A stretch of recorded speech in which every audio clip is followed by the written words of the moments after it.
The night was thick with anticipation. The crowd, a sea of fervent faces, surged forward, their chants echoing through the air like a sacred incantation. Elvis, Elvis, Elvis.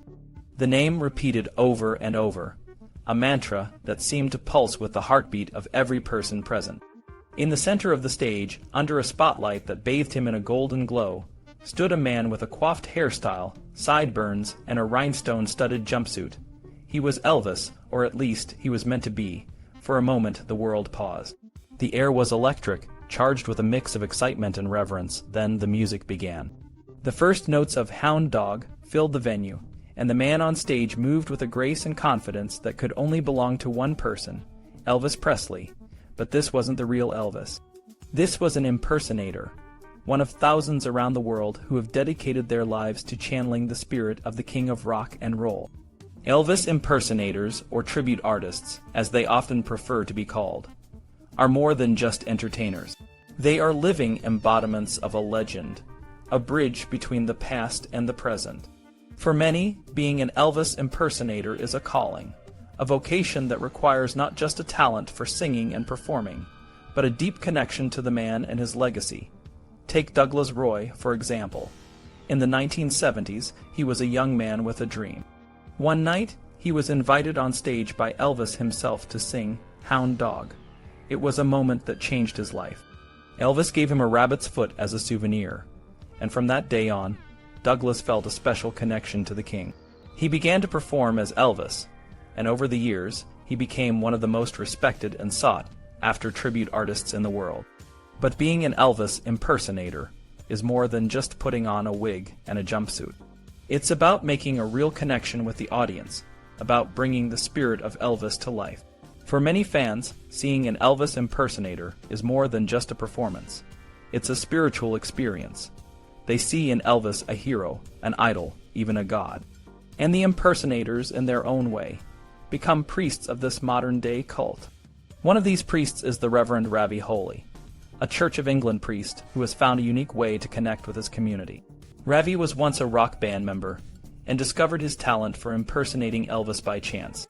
He was cast as Pharaoh in the musical Joseph and the Amazing Technicolor Dreamcoat, a role that required him to adopt Elvis's style. The children at the local school loved it when the vicar turned up in an Elvis wig and glasses.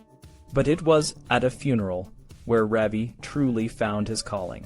The family of the deceased wanted a service that was more of a celebration, and they asked Ravi to conduct the funeral as Elvis. It was a risky move, but with the support of his bishop, Ravi agreed. The service was a resounding success, and it opened the doors to reaching people who might not otherwise have entered a church. In Canada, the Reverend Dorian Baxter, known as Elvis Presley, has taken his Elvis act even further. He won an impersonator contest and was asked to be the chaplain at the event.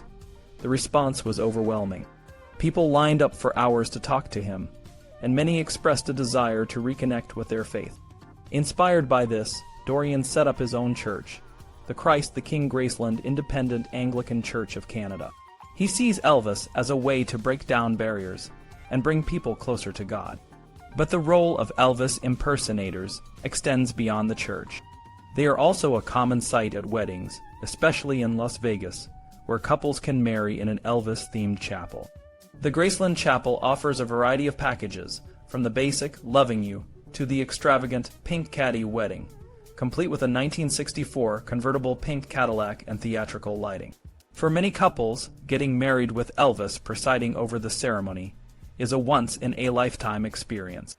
The world of Elvis impersonators is a fascinating blend of show business and spirituality. For some, it's a job, a way to earn a living by entertaining people. For others, it's a calling, a way to connect with something greater than themselves. And for the fans, it's a chance to be part of a community that worships the king of rock and roll, a man who continues to inspire and captivate people decades after his death. The crowd's chants grew louder, and the man on stage, with his Elvis wig and jumpsuit, smiled. He knew that for the next few hours, he would be more than just a performer. He would be a conduit, a channel through which the spirit of Elvis would touch the hearts of everyone in the room. And in that moment, the king lived. It's all about more than just being a fan. Some people think Elvis Presley has become a kind of religious figure, someone who offers a form of salvation.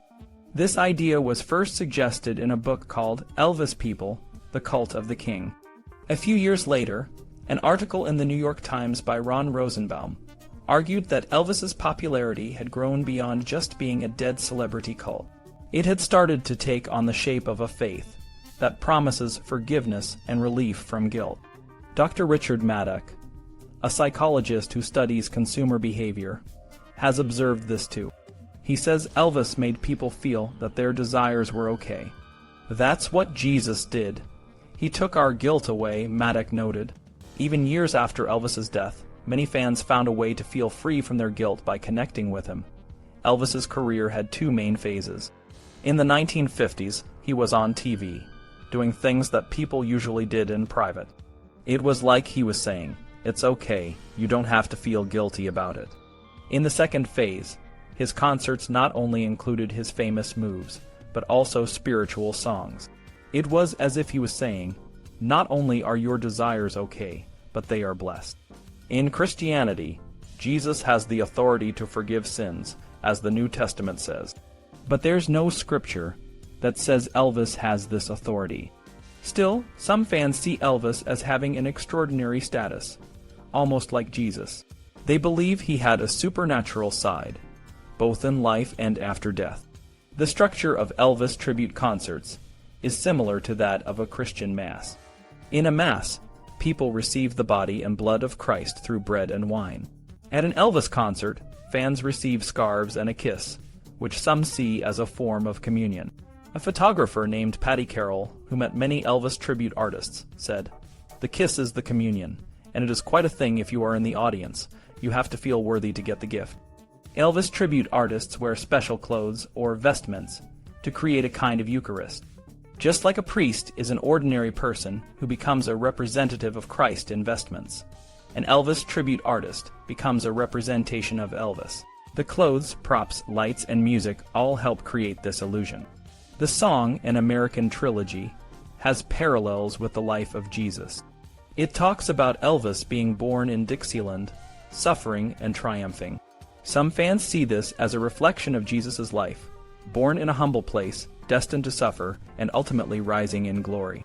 In art, Elvis has sometimes been shown as a suffering figure, like the Lamb of God. Elvis represented the American dream of going from poverty to riches through hard work. But by the late 1970s, this dream was starting to fall apart for many Americans. The values of opportunity and wealth creation were being challenged. Some believe that Elvis's death served as a kind of sacrifice to appease the troubled conscience of the time. For this to work, Elvis needed to be seen as innocent, despite his flaws. Fans forgave him and blamed his doctor and friends, or even themselves, for his death. However, some conservative Christians strongly disagree with this view. They see Elvis as a sinner, and his fans as engaging in idolatry. In 2013, the Westboro Baptist Church protested outside Graceland, calling Elvis an idol. Some online Christian communities have also condemned Elvis and his fans, seeing his music as a corrupting influence. But not all Christians see it this way. Some believe Elvis's music can be used to spread the message of Jesus. Maddie Wilson of the Elvis Gospel Ministry says she found her Christian faith through Elvis's gospel music. She believes Elvis was called by God to be a gospel singer and evangelist.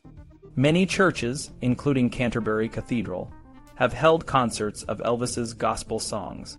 Elvis fans who are also Christians insist that Elvis himself would not want to be confused with Jesus.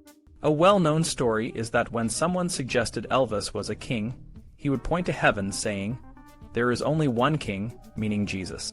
Some authors see the Elvis cult as a new American religion, similar to Mormonism. John Strasbaugh asks if faith in Elvis can be any stranger than the faith in Joseph Smith's visions. Gilbert Rodman's book shows Elvis in the pose of Christ displaying his Sacred Heart, suggesting a kind of deification. Not everyone agrees that Elvis fandom is a religion. Gregory Reese, in his book Elvis Religion, says that while there are religious elements, there is no organized church of Elvis. He found that Graceland is more like a gathering place for people who share a common interest. He didn't see the kind of religious behavior he expected, like prayer and meditation. Reese did acknowledge the religious imagery in Elvis's popular culture, but was hesitant to call it genuinely religious. Many people from established churches see faith as a serious and solemn business, and they don't think something that is fun can also be sacred. Elvis fandom, while not an explicit expression of faith, provides a sense of fellowship, ritual, and meaning, making it a form of implicit spirituality. Gary Vicken, an art historian, wrote a book in 2012 called From the Holy Land to Graceland. In it, he compares the world of Elvis fans to traditional religion. At first, it might seem like Elvis fans aren't involved in anything religious. Vicken points out that there's no official Elvis theology, no hierarchy of Elvis clergy, no specific Elvis sanctuary design, and no Elvis intercession or sacraments. There are also no Elvis congregations like those you might find in the world's major religions. According to Vicken, trying to understand Elvis fandom through the lens of conventional religion is flawed. Instead, he suggests looking at the less structured world of charismatic figures, holy places, and pilgrimages that are common in many religions. Despite Vicken's arguments, some people see an evolving Elvis theology. While there's no clear set of beliefs or charismatic leader to guide Elvis fans, many do engage in practices that resemble religious rituals. They pray, meditate, and bow before shrines and icons dedicated to Elvis.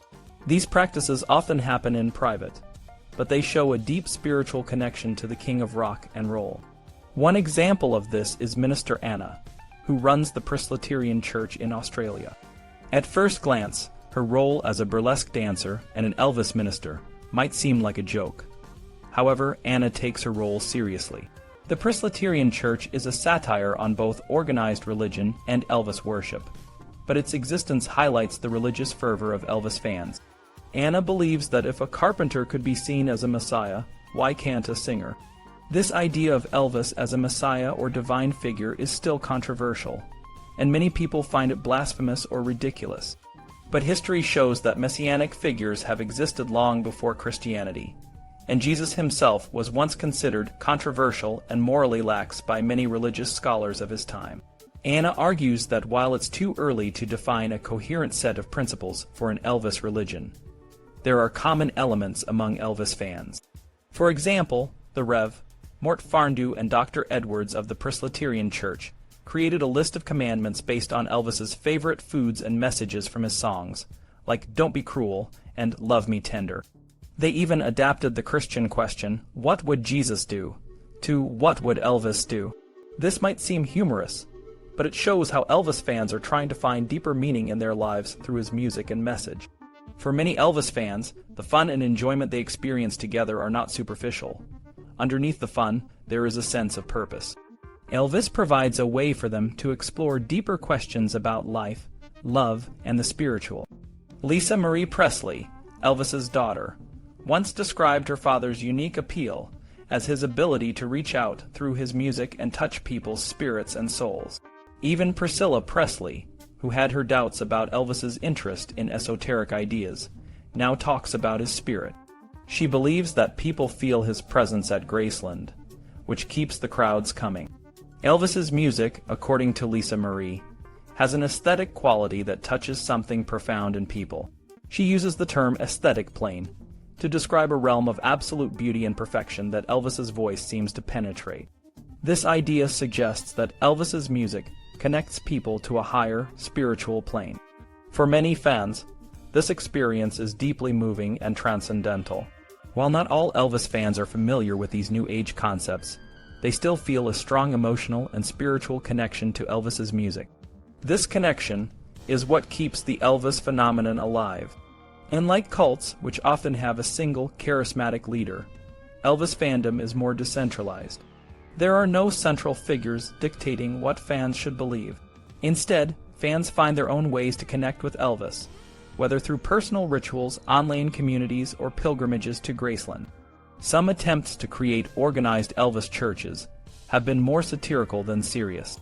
For example, I Church of Jesus Christ, Elvis, uses humor to parody both Christianity and Elvis worship. The 24-hour Church of Elvis, an art installation, allowed visitors to interact with Elvis-themed slot machines and buy humorous Christmas cards. These projects, while flippant, highlight the complex relationship between Elvis and religion. Despite the jokes, many fans take their love for Elvis seriously. Websites like Carolyn's Elvis site offer virtual candles that fans can light in honor of Elvis. These sites often emphasize values like tolerance, respect for animals, and personal spiritual growth. One popular site, Janie's Pages, links to lyrics of Elvis songs and includes a section called Jesus Lives, featuring images of Jesus and Elvis side by side. These sites show that for many fans, Elvis's music and message have a spiritual dimension that goes beyond simple entertainment. In the end, the Elvis phenomenon defies easy categorization. It's a blend of fun, community, and deep spiritual connection. For those who feel it, Elvis's music and legacy provide a way to explore the mysteries of life and find a sense of purpose. Whether through humor or sincere devotion, Elvis continues to inspire and touch the hearts of fans around the world. The connection between Elvis Presley and Jesus Christ is a fascinating and sometimes controversial aspect of Elvis fandom. For many fans, Elvis isn't just a musical icon. He's a spiritual figure who has inspired a deep sense of devotion. This devotion often draws on Western Christian traditions, which Elvis himself was deeply rooted in from a young age. Elvis was raised in the Bible Belt of the United States, where his family attended church regularly. He sang gospel music and read the Bible, even annotating his own copy, which later sold for a significant amount at auction. This background in Christianity has influenced how many fans view Elvis, blending their admiration for him with their spiritual beliefs. One of the most striking examples of this blend is the way some fans place Elvis on the same level as Jesus. Some keep pictures of both Elvis and Jesus in their homes, treating them with equal reverence. Artists have also contributed to this connection by creating works that merge the two figures. For example, Chris Rywalt's 1995 image shows Elvis with a Sacred Heart, mimicking Catholic iconography. This image has been used by the self-styled First Church of Jesus Christ, Elvis, which plays on the idea of Elvis as a divine figure. While some fans and artists use this connection in a satirical way, others take it very seriously. Isabel Tanner, an artist, has depicted Elvis in angelic form, transfigured by light. Her paintings are meant to be viewed with genuine reverence, and she describes them as inspired by Elvis's spiritual presence and his eternal love and compassion. The idea of Elvis as a Christ-like figure extends beyond art and into the experiences of those who knew him personally.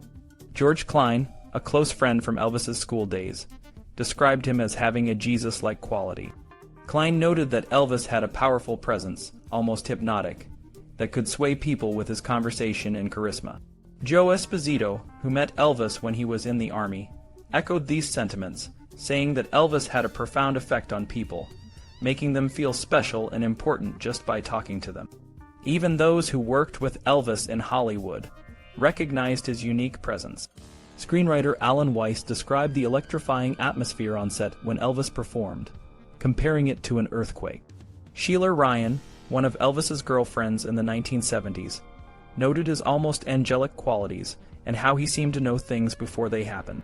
Mother Dolores Hart, an actress turned nun who starred with Elvis in the 1957 film Loving You, felt that Elvis's voice was a gift from God meant to live forever. Some fans have even reported supernatural experiences related to Elvis. Robert Campbell, a fan who never met Elvis, claimed to have had a vision where he heard a voice from a blinding white light telling him to tell others about Elvis. Campbell believes Elvis is the ultimate judge and savior, equating him with Emmanuel, the Son of God. These stories and experiences have led some fans to create a religious practice around Elvis. They offer prayers to him, set up shrines, and refer to him as a super being from beyond the earth. Some even use terms like El or E to recognize each other, drawing on the Old Testament name for God. Elvis himself seemed to struggle with understanding his own fame and the effect he had on people. Despite his humble upbringing, he was keenly aware of his unique gifts and spent much of his life searching for spiritual answers. His interest in alternative religious teachings, including New Age and esoteric beliefs, was influenced by his hairdresser, Larry Geller, whom Elvis called his guru. However, Geller's influence was limited by the skepticism of Elvis's inner circle, including Colonel Parker and the Memphis Mafia. Elvis's spiritual journey was complex and often misunderstood. His religious upbringing in Southern gospel and Bible-based worship provided a foundation, but it didn't fully explain the extraordinary path his life took. As he sought answers, Elvis delved into various spiritual practices, but his journey was cut short by his untimely death. Despite the challenges and controversies, the spiritual dimension of Elvis fandom continues to inspire and mystify, blending the secular and the sacred in ways that are both unique and deeply personal. Elvis Presley's life was more than just the music and the movies. For many, including those who knew him personally, Elvis was a spiritual figure, a man with a deeper purpose beyond the fame and fortune. His friend Larry Geller remembered that Elvis was deeply fascinated by Jesus, but not in the traditional sense. Elvis saw Jesus as a universal symbol of potential, believing that everyone had a bit of Christ within them and could achieve great things. Elvis's understanding of Jesus was unique. He thought that Jesus experienced everything humans do, from joy to suffering, and that his suffering was a form of ecstasy. Elvis often reflected on this during his own difficult times, saying, "This is the way Jesus was. He knew the sufferings of humanity. I understand that, and that's why I am who I am. That's why God put me on earth. That's part of my mission." Elvis's birth story is filled with mystical elements that fans and some of Elvis's closest associates see as mirroring biblical theme. According to one version, when Elvis was born in a small shack in Tupelo, a blue light hovered over the house, similar to the Star of Bethlehem. His father, Vernon, later said, "I knew Elvis had to be a special baby. He had the light of heaven on him from birth." These stories are not just legends, they have become part of the Elvis mythology. For example, in the song Tupelo by Nick Cave, Elvis's birth is described with dramatic flair, with black rain lashing the family's home and strange occurrences happening around the time of his arrival. Larry Geller, Elvis's spiritual mentor, shared a more personal account. He said that Vernon went outside to have a cigarette when he saw the blue light. Vernon also claimed that the moment Elvis was conceived, he experienced a profound vision, knowing that something monumental had happened.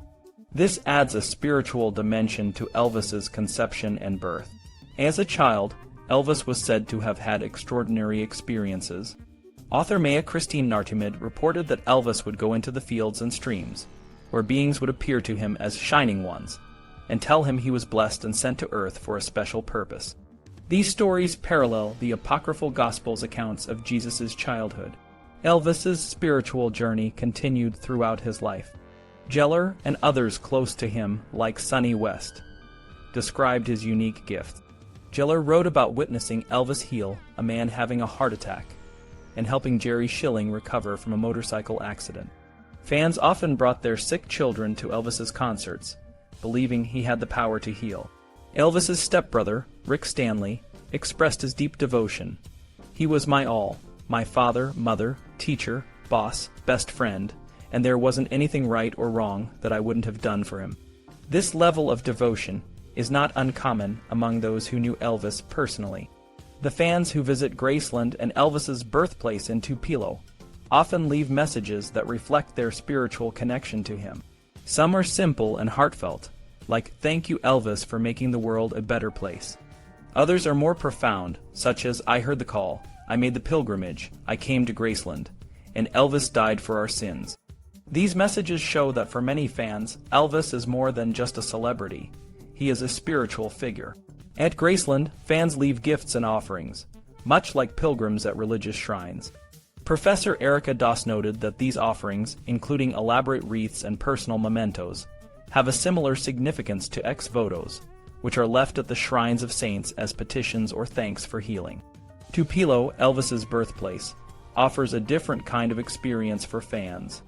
The small, white-painted wooden house where he was born is a humble reminder of his roots.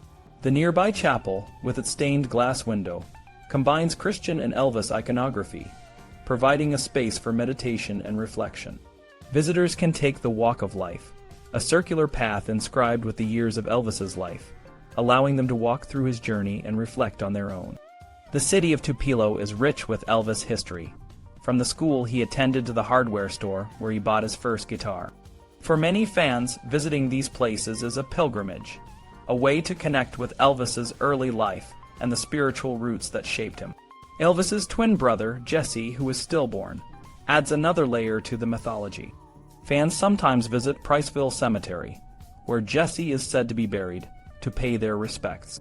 This twin symbolism, found in classical mythology, adds to the mystique surrounding Elvis's birth. Elvis's life and legacy continue to inspire and influence people around the world. For many, he is more than just a musician. He is a spiritual guide and a symbol of the potential within us all. Bill Yen's book, The Field Guide to Elvis Shrines, is like a treasure map for Elvis fans.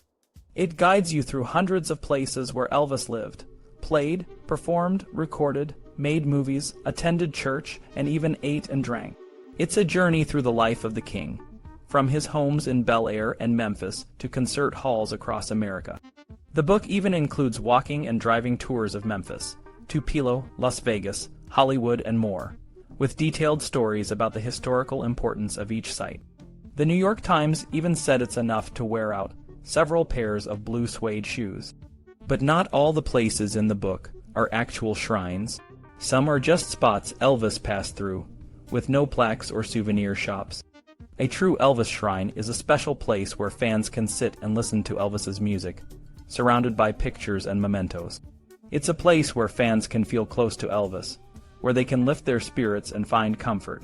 Many fans say they can't go a day without spending time at their shrine, listening to Elvis and feeling like he's singing directly to them. It's a personal, sometimes secret time that they might not even share with their partners. Some fans have elaborate shrines at home. Don Epperly from Roanoke, Virginia, built a mini Graceland called Elvis City, which became a popular attraction. He spent hours every day creating and refining the exhibits until his health failed. In Denmark, Henrik Knudsen opened the most ambitious Elvis museum outside the U.S., called Graceland Randers. It's a replica of Elvis's mansion, twice the size, with a restaurant, shop, and museum. It cost £3 million to build and attracts thousands of visitors each year. The Highway 51 diner there serves an EP all-time favorite sandwich with peanut butter and mashed banana on fried white bread. Elvis fandom isn't always serious. Bill Beanie's Elvis is a live museum in Missouri, has a replica of Elvis's open coffin with a dead Elvis inside. When visitors said it didn't look like the real Elvis, Bill would jokingly reply, "But neither did the guy in the Graceland casket." Elvis fans often treat Graceland like a holy place. Gary Vicken, a medieval scholar, compares Graceland to a locus sanctus, a sacred site associated with a holy person. Fans travel to Graceland, especially during Elvis Week, to perform rituals, leave offerings, and take away souvenirs. The meditation garden, where Elvis is buried, is the most sacred spot. Fans feel a deep connection there, especially during the morning walk-up, when they can visit the garden alone. They leave offerings like decorative images and wreaths, often with words from Elvis's songs. Some fans believe they've seen Elvis's ghost. They say he looks out from an upstairs window at Graceland, or walks on the lawn with his mother. Ghost hunter Susan Shepard even told a story about a little girl who was led by a man in a white suit to Elvis's grave, and then he disappeared. Elvis's influence extends beyond his music. Dr. Raymond Moody, a psychiatrist, studied cases where people claimed Elvis communicated with them in dreams or visions. Some found comfort in believing Elvis welcomed their loved ones into heaven. Others, like a mother who believed her son was a reincarnated Elvis, developed deep connections to him. Elvis is often portrayed in a religious context, especially in his later years. Fans compare the moment they first heard his voice to a religious experience. They feel compelled to find images of Elvis and are never disappointed. Some even say they fell in love the moment they saw a picture of him. Minister Anna of the Presbyterian Church of Australia believes Elvis's voice connected him strongly with his audience, especially in his spiritual songs. Even before he recorded those songs, friends noticed his spiritual qualities. Joan Buchanan West, who met Elvis in 1953, said there was a mystical magnetism about him that now surrounds Graceland, pulling fans to it. In medieval times, people often went on long pilgrimages to holy places.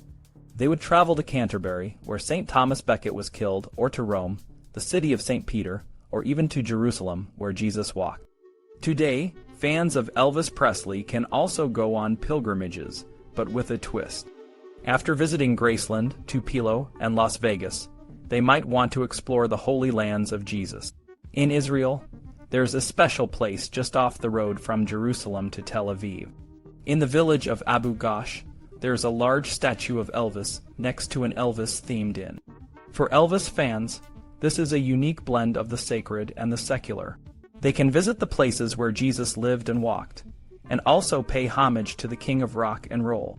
A line drawn on a map from the Mount of Olives, where Jesus is said to have ascended into heaven, to Abu Ghosh passes through the Church of the Holy Sepulchre, where Jesus was crucified and resurrected. It's a fascinating alignment for those who see connections between Elvis and Jesus. For a while, special tours were arranged for Elvis fans. In 2013, a 10-day tour from New York to Israel cost $3,000. The tour included visits to the Sea of Galilee, the Dead Sea, and Jerusalem. Fans could even get baptized in the Jordan River for an extra fee, complete with a robe and a certificate. The idea was to explore both the spiritual and the secular in a unique way, blending the gospel stories with the legend of Elvis. Other musicians and celebrities have also inspired a deep devotion among their fans. Bob Marley's birthday, February 6th, is a special day for Rastafarians. Thousands gather in Jamaica to celebrate his life and music. Jim Morrison's grave in Père Lachaise Cemetery in Paris is another place of pilgrimage. Fans leave messages and offerings, and there have been stories of occult practices and disturbances at the site. However, while these fans show a deep admiration, they don't typically elevate their heroes to the level of a Christ-like figure, with one possible exception, Michael Jackson. Michael Jackson has been depicted in religious iconography, sometimes shown in the arms of Jesus or with a halo. However, this kind of devotion is not as widespread as it is for Elvis. Jackson was raised as a Jehovah's Witness, and his spiritual beliefs were more complex and less public. His Neverland Ranch, once a place of wonder, fell into disrepair after his death. His daughter, Paris, once talked about turning it into a place for sick children, but it was eventually sold and renamed Sycamore Valley Ranch. The connection between Elvis and Jesus is well established, but how long will it last? In many countries, including Britain and the United States, religious awareness is declining. Church attendance is falling, and Christian stories and images are becoming less familiar. People who grow up without a strong Christian background might be less likely to see Elvis as a Christ-like figure. On the other hand, some argue that when people lose their faith in traditional religion, they are open to new forms of belief. As formal Christianity declines, an Elvis faith might fill the gap. One person who explored this connection in a unique way was Louis Ludwig. In 1995, he published The Gospel of Elvis, the testament and apocrypha of the greater themes of the king. The book was a work of fiction, written in a style that mimicked the King James Bible. It told Elvis's life story with biblical references, but Ludwig later denounced his own work. During Elvis Week in 1997, he called on his publishers to withdraw the book, saying it was a bad joke based on a worse lie. He admitted that Elvis had many flaws, and questioned why people deify him. However, some wondered if the recantation was just a clever marketing stunt. Karen Armstrong, a theologian, has described the Elvis phenomenon as a way for people to find the sacred in their lives. She believes that fans are using religious language to explain what Elvis means to them, much like how people have done with Jesus and Mohammed. Others, like journalist John Windsor, see the Elvis phenomenon as a result of clever marketing. They argue that the Elvis-Jesus connection has been contrived to sell products and keep the Elvis brand alive. Elvis Presley Enterprises, the company that handles the business affairs of the Presley estate, has a policy of maintaining good taste. They have never taken a step that would offend traditional Christian Elvis fans, as that would be too risky for their business. The company allows fans to express their devotion in religious terms, as long as it doesn't harm their revenue streams. The sociologist Mark Gottdiener has called the dead Elvis the other Jesus. He argues that attaching oneself to Elvis is a form of self-expression and liberation that celebrates popular culture, secular ideas, and Southern culture. However, this approach overlooks the international appeal of Elvis, the deep spirituality and religiosity of many fans, and the protective nature of the Elvis community. Fans are highly protective of Elvis's image and feel a responsibility to defend his legacy. Minister Anna of the Presbyterian Church of Australia notes that Elvis fans fervently defend his holiness while denying his flaws. They mythologize his story and use it as inspiration in their own lives. Whether seen as a sacred figure or a cultural icon, Elvis continues to captivate people around the world, blending the spiritual and the secular in a unique and enduring way. Elvis fans are like a special kind of family. They believe in protecting Elvis's image and reputation, much like how religious followers defend their beliefs. For many fans, Elvis is more than just a musician. He's a symbol of something greater. They see him as a generous, spiritual, and empathetic person, even if his life had its complicated moments. After Elvis's death, his fans faced a challenge similar to what the early Christians faced after Jesus. They had to figure out how to keep his legacy alive without him being there to guide them. Over time, stories about Elvis have become less about the actual events and more about the meaning fans find in them. At events, fans love hearing from people who knew Elvis personally. But as these witnesses get older, their stories become even more precious. Elvis Presley Enterprises, EP, plays a role similar to the Roman Catholic Church in the early days of Christianity. Just as the church helped Christianity grow and survive, EP helps keep Elvis's memory alive by managing his estate, Graceland, and selling official merchandise. This business side of things isn't about religion, but it supports the fan community by keeping Elvis's name and image relevant. For devoted fans, getting close to Elvis means owning or seeing his personal items. These items are like religious relics. Some, like his hair or nail clippings, are incredibly rare. Others, like his clothes or personal items, are more common but still highly valued. Fans often keep these items in pristine condition, sometimes even avoiding washing them to preserve any traces of Elvis. Auctions of Elvis's belongings can be very exciting for fans. Some items, like his Bible, sell for large amounts of money, while others, like his underpants, might not meet their expected price. The value of these items often depends on their authenticity and how well they are preserved. Graceland has even started a service called Graceland, authenticated to help fans verify the genuineness of items they own or want to buy. This service makes sure that only real Elvis items are sold, which helps maintain the integrity of the fan community. In the end, Elvis's legacy lives on through the love and dedication of his fans. They keep his memory alive through their stories, rituals, and the items they cherish. Whether you see Elvis as a musical icon or a spiritual figure, his impact on the world is undeniable. For his fans, he will always be the king.